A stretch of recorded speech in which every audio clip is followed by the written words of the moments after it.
sobre diferentes temáticas, entre ellas la situación actual y cómo era la anterior de las reformas de las AFPs y todo lo que tiene que ver con las pensiones. Aparte de eso, vamos a hablar sobre el sistema de educación, tanto el actual como el que se está viviendo anteriormente, y cuál es la diferencia entre siendo público y la educación privada, si tiene alguna relación o si tienen diferencias notables. También vamos a hablar sobre la salud, qué está haciendo el gobierno acerca de la salud de nuestro país, cuánto está invirtiendo y si esto tiene relevancia en la infraestructura de todos los hospitales de nuestro país. Empezando con las pensiones, se hicieron ciertas reformas. Entre estas reformas habían características.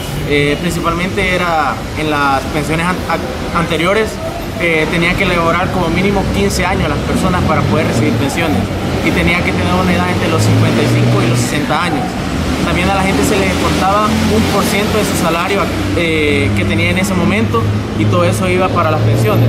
Se calculaba la base de lo que iba a ganar en pensiones en sus últimos 3 años de empleo, y finalmente se le daba un 80% de su salario al final, cuando ya era jubilado y ya estaba siendo pensionado.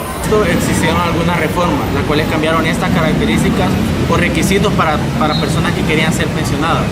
Entre estas están de que ahora el tiempo de trabajo tenía que ser entre 25 años como mínimo, no antes, que tenían que ser 15, se ha aumentado. Y luego de eso, la base para calcular el salario promedio tenían que ser 10 años, o sea, a la persona solo se le iban a entregar 10 años los últimos 10 años de su trabajo. Y la gente que se jubila hoy solo se le da en promedio el 70% de todo lo que trabajó en total en su vida.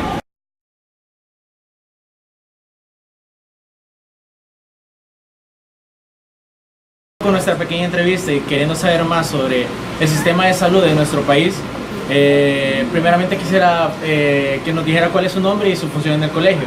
Bueno, mi nombre es Eunice Avendaño y mi función es gestionar la biblioteca central del colegio. Bueno, muchas gracias. Y la primera pregunta que quería hacerle es, ¿qué opina usted de que todo el presupuesto del gobierno con respecto a la salud solo se invierte en un 7%? ¿Cuál es su opinión al respecto de eso? Yo creo que es muy poco lo que se está invirtiendo en cuanto a salud, y esto se ve reflejado tanto en las estructuras de los hospitales como en los recursos humanos, ¿verdad? Porque hay poquitos médicos y demasiados pacientes. Por lo tanto, si la demanda es alta, pues también sí tiene que ser los profesionales de la medicina. Y en el caso del mobiliario, es bien conocido que hay pacientes que tienen que esperar horas porque se les asigne una cama, ¿verdad? Entonces, desde lo más mínimo se puede ver que no es suficiente lo que el gobierno está invirtiendo en el sector salud. Y basado en lo anterior, ¿considera que los servicios que se están brindando en el Seguro Social son realmente los adecuados? Bueno, volviendo a lo que les mencionaba, ¿verdad?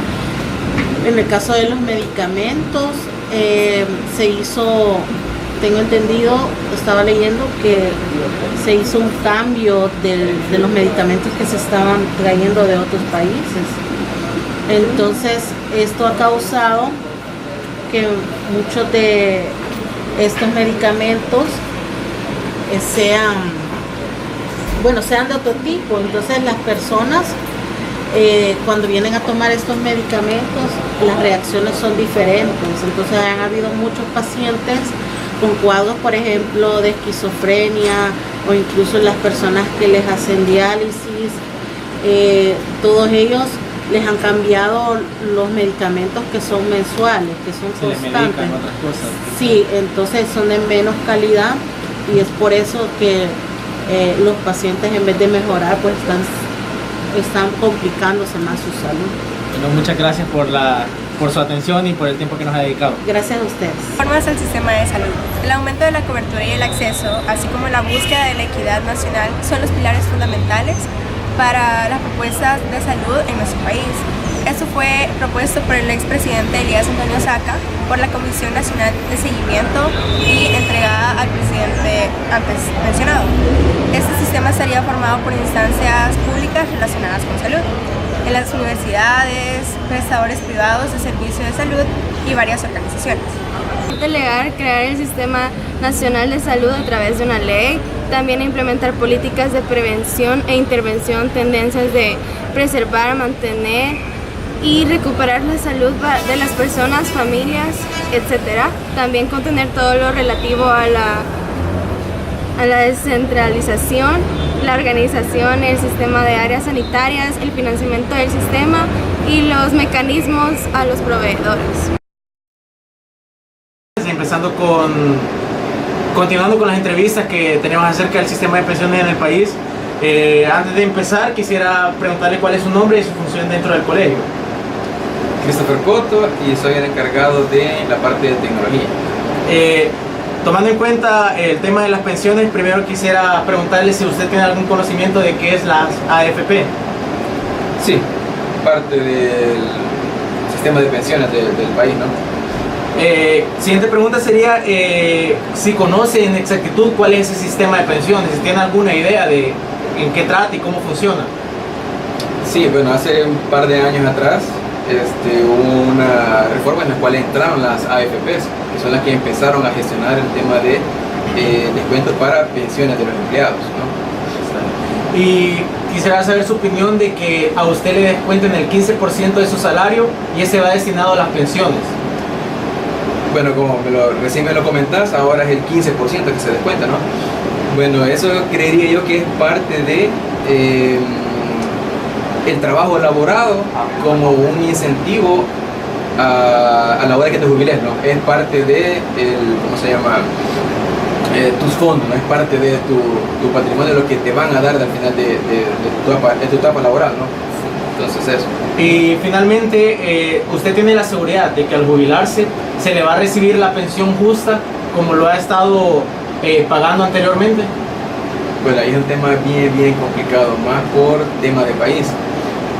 Quizás a ciencia cierta yo te podría decir de que no, quizás no tengo la certeza de que me den todo lo que se ha descontado, digamos, en el tiempo laboral, por diferentes razones. Uno puede ser el tema de cómo vamos en este año ahorita con la parte de las pensiones y cómo llegaríamos, por ejemplo, en mi caso, hasta la fecha de jubilación. Entonces es un poco incierto cómo lo tomaría este tema ¿cómo se llama? El presidente, qué sé yo, todo el gobierno, ¿no? Entonces sería bien complicado. Yo te podría decir que quizás no tengo la certeza. Bueno, está bien, muchas gracias por su tiempo y por habernos aceptado la entrevista. Los elevados índices de analfabetismo y la presencia de llamadas escuelas populares en las zonas de presencia del FMLN durante conflictos, el Ministerio de Educación decidió acreditar a los docentes de escuelas públicas y de la Universidad de El Salvador. Posteriormente fueron incorporados a laborar en programas como Solidificación de Alcance en la Educación Básica, SABE, y Educación con Participación de la Comunidad, EDUCO, que junto con la familia constituyeron a las asociaciones para la educación. Los más importantes que se dieron en el siglo XX, en el siglo XXI en la educación fue la reforma educativa en marcha, que sucedió desde 1995 hasta 2005. En él participaron 4 de las cooperativas de la ONG y que básicamente sus ejes fundamentales eran la cobertura, la calidad, la modernización y los valores. En este contexto vale la pena destacar los cambios de la modernización y administrativa del Ministerio de Educación. Nuestra entrevista a los profesores ahora vamos a hablar acerca de la educación. Antes de seguir con esta entrevista, con esta pregunta, quisiéramos saber cuál es su nombre y cuál es el cargo que desempeña en el colegio. Buenas tardes, mi nombre es Julio Hernández y trabajo con matemáticas en bachillerato. Bueno, gracias, profe. Como primera pregunta, acerca de la educación, quisiéramos saber ¿cree usted que la educación de nuestro país es de una buena calidad? La educación ha cambiado con el tiempo y no podríamos decir a ciencia cierta si es de calidad o no es de calidad. Lo que se ha perdido un poco es el nivel de exigencia que anteriormente se tenía. Antes un estudiante de primer grado, si no podía leer, no podía pasar de grado. Antes un estudiante reprobaba una asignatura, perdía el año, aunque había reposición, pero actualmente se pide que haya reposición en cada periodo evaluativo y eso de alguna manera también incide en el bajo rendimiento y en la calidad de la educación. Entonces es relativo, ¿verdad? Porque sí se le da la oportunidad al estudiante, aunque no es culpa de él, si tomamos en cuenta también que los medios de comunicación inciden bastante, la tecnología también incide bastante y que la educación vaya perdiendo poco a poco su calidad. Gracias. Y como siguiente pregunta, ¿qué opina usted de que haya existido una reducción de casi 14 millones en la inversión sobre la educación en nuestro país?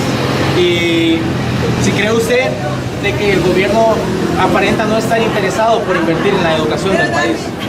Sí, que de hecho si hay una reducción en el presupuesto para educación, implica que los gobiernos quieren tener al pueblo dormido, ¿verdad? Si no asigna lo necesario para infraestructura, para programas, para capacitación de docentes, mejores condiciones. Como siguiente pregunta, ¿usted considera que hay alguna diferencia entre los estudios públicos y los estudios privados con respecto a nuestro país? No, el programa es el mismo para la institución privada o para la institución pública. Lo que cambian los actores, en este caso los docentes, son los mismos. Yo por ejemplo, yo trabajo en una institución oficial por la mañana y en una institución privada por la tarde. El mismo docente, el mismo programa, lo que cambia quizás es la exigencia, ¿verdad? El estudiante el colegio tiene la ventaja que nos apoya en ese sentido, en exigirle a sus estudiantes que requieren más calidad en educación y de sus estudiantes. Y como última pregunta, ¿usted considera que hay una relación entre la falta de inversión en la educación con el incremento de la violencia en nuestro país? Sí, evidentemente si un pueblo es inculto, no tiene educación, hace que estos pierdan el interés por desarrollarse y se dedican a lo más fácil. En este caso, las maras, que son los que están provocando la violencia en el país. Bueno, pues esas eran todas las preguntas. Gracias por su tiempo, profe. La salvadoreña no tiene la suficiente información de los impuestos que ellos pagan y tampoco tienen la información que deberían tener sobre las inversiones que el país está haciendo en la educación, seguridad y salud. En conclusión a este documental podemos saber de que tanto el sistema de pensiones como el de salud y el de educación ha sufrido diferentes reformas y la población tiene que tener conocimiento de esto y a la vez tiene que saber de qué manera se está invirtiendo en nuestro país, por lo cual podemos decir de que el Estado en general tiene que brindar esa información y tenemos que tener conocimiento de estas reformas y cómo esto va afectando a la economía de nuestro país.